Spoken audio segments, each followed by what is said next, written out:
সকালের সংবাদে আপনাকে স্বাগতম। প্রথমেই জানিয়ে দিচ্ছি সংবাদ শিরোনাম।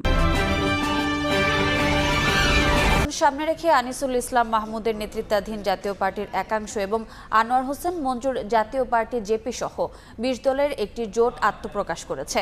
নতুন জোটের নাম জাতীয় গণতান্ত্রিক ফ্রন্ট এনডিএফ। বিভাজনের রাজনীতি ভুলে দেশকে এগিয়ে নিয়ে যেতেই নতুন জোট কাজ করবে বলে জানিয়েছেন নেতারা।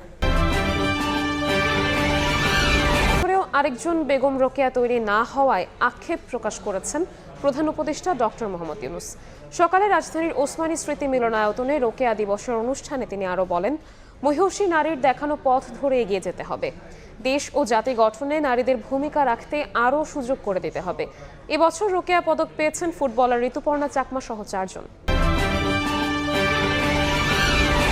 জাপানের উত্তর পূর্ব উপকূলে 7.5 মাত্রার শক্তিশালী ভূমিকম্প আঘাত এনেছে। সোমবার স্থানীয় সময় রাতে আওমেরি অঞ্চলের উপকূলে আঘাত হানে ভূমিকম্পটি। উপকূল থেকে 80 কিলোমিটার দূরে ও ভূপৃষ্ঠ থেকে 50 কিলোমিটার গভীরে ছিল এর উৎপত্তিস্থল। এই ঘটনায় অন্তত 30 জন আহত হয়েছেন। এর কোনো নীতি আদর্শ নেই, কেবল ধর্মের ট্যাবলেট বিক্রি করতে চায়। জনগণের সামনে তাদের মুখোশ উন্মোচন হয়ে গেছে বলে মন্তব্য করেছেন বিএনপির স্থায়ী কমিটির সদস্য সালাউদ্দিন আহমদ। জান্নাতের কথিত টিকিট বিক্রির সমালোচনা করে দলটির নেতারা বলেন, দেশকে অন্ধকার যুগে নিয়ে যেতে চায় জামাত। সামাজিক যোগাযোগ মাধ্যমে একদল লোক রাজনৈতিক চরিত্র হননে ব্যস্ত এমন মন্তব্য করে নেতাকর্মীদের পাল্টা যুক্তি তুলে ধরার পরামর্শ দেন তারা। এবার শুনবেন বিস্তারিত। আগামী সংসদ নির্বাচন সামনে রেখে ব্যারিস্টার আনিসুল ইসলাম মাহমুদের নেতৃত্বাধীন জাতীয় পার্টি এবং আনোয়ার হোসেন মঞ্জুর নেতৃত্বাধীন জাতীয় পার্টি জেপি সহ 6টি নিবন্ধিত এবং 14টি অনিবন্ধিত দল নিয়ে আত্মপ্রকাশ করল জাতীয় গণতান্ত্রিক ফ্রন্ট এনডিএফ। সোমবার সকালে রাজধানীর গুলশানের একটি হোটেলে সংবাদ সম্মেলনের মধ্য দিয়ে ঘোষণা দেয় নতুন জোটের। সংবাদ সম্মেলনে উপস্থিত ছিলেন জোটের 20 দলের নেতারা। এ সময় কোনো দলকে বাদ দিয়ে প্রধান উপদেষ্টা নির্বাচন করবেন না বলে আশা প্রকাশ করেন জাতীয় পার্টির একাংশের মহাসচিব ও এনডিএফ এর মুখপাত্র এবিএম রুহুল আমিন হাওলাদার। নির্বাচনের জন্য অনেকগুলো শর্ত আছে, সেই শর্তগুলো পূরণ হইলে জাতীয় ফ্রন্ট ইলেকশনে যাবে কিনা সে অনেকবার চিন্তা করে দেখবে।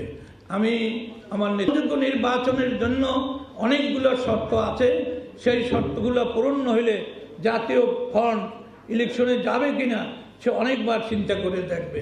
নিজেদের আমল ঠিক না করে আগের আমলকে দোষারোপ করার সংস্কৃতিরই পুনরাবৃত্তি হচ্ছে বলে মন্তব্য করেন এনডিএফ এর প্রধান উপদেষ্টা আনোয়ার হোসেন মঞ্জু। কিন্তু আমরা জাতীয় পার্টি এদিকে নির্বাচন সামনে রেখে প্রতিযোগিতামূলক সুস্থ রাজনীতির পরিবেশ তৈরিতে অন্তর্বর্তী সরকারের ভূমিকা স্পষ্ট, দৃঢ় বা নিরপেক্ষ নয় বলে মন্তব্য করেন জাতীয় পার্টির একাংশের চেয়ারম্যান ব্যারিস্টার আনিসুল ইসলাম মাহমুদ। গণভোট ও সংসদ নির্বাচন একই দিনে হওয়া না হওয়া, নির্বাচনে প্রশাসন নিয়ে ভাগাভাগি এবং লেভেল প্লেইং ফিল্ড নিয়ে রাজনৈতিক দলগুলো অভিযোগে মুখর। সুস্থ রাজনীতির বদলে প্রতিহিংসার কথামালা জনগণকে দুশ্চিন্তায় ফেলছে। অন্যদিকে অন্তর্বর্তী সরকারের ভূমিকা স্পষ্ট, দৃঢ় বা নিরপেক্ষ বলে প্রতীয়মান হচ্ছেন। আনিসুল ইসলাম মাহমুদ বলেন, বিভাজনের রাজনীতি ভুলে দেশকে এগিয়ে নিয়ে যেতেই কাজ করবে নতুন জোট এনডিএফ।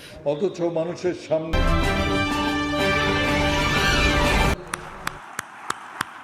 বাঙালি নারী জাগরণের অগ্রদূত বেগম রোকেয়া দিবসের অনুষ্ঠান যোগ দেন প্রধান উপদেষ্টা ডক্টর মোহাম্মদ ইউনূস। এবছর নারী জাগরণে বিশেষ অবদানের জন্য রোকেয়া পদক পেয়েছেন 4 জন।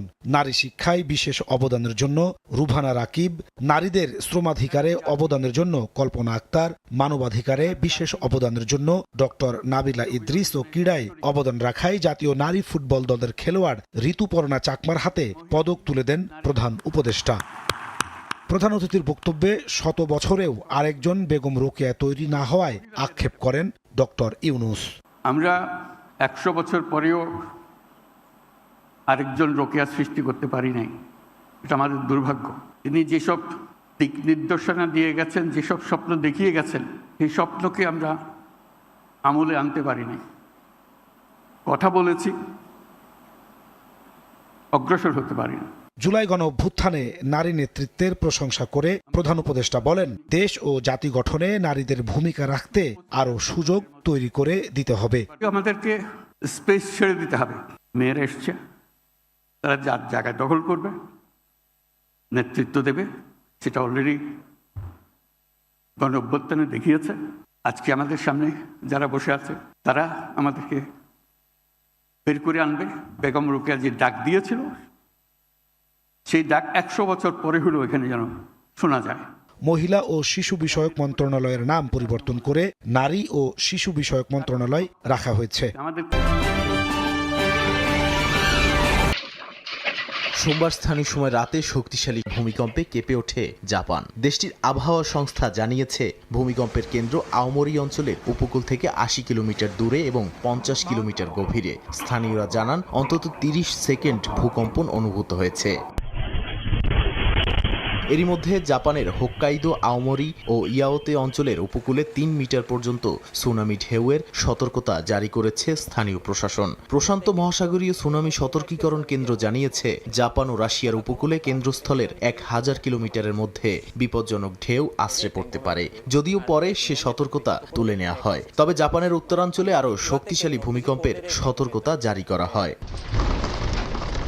এদিকে আহতদের হাসপাতালে ভর্তি করা হয়েছে বলে জানিয়েছে স্থানীয় গণমাধ্যম। ফুকুশিমা পারমাণবিক কেন্দ্র সহ অন্যান্য পারমাণবিক স্থাপনার নিরাপত্তা পরীক্ষাও চলছে। জাপানের আবহাওয়া সংস্থা ও প্রধানমন্ত্রী সবাইকে উঁচু জায়গায় সরতে, সুনামি আশ্রয় কেন্দ্রে যেতে এবং সতর্কতার সময় নিরাপদ অবস্থান ত্যাগ না করতে নির্দেশ দিয়েছেন। প্রধানমন্ত্রী সানায় তাকাইচি জানিয়েছেন, সরকার মানুষের জীবনকে সর্বোচ্চ প্রাধান্য দিয়ে জরুরি ব্যবস্থা নিচ্ছে।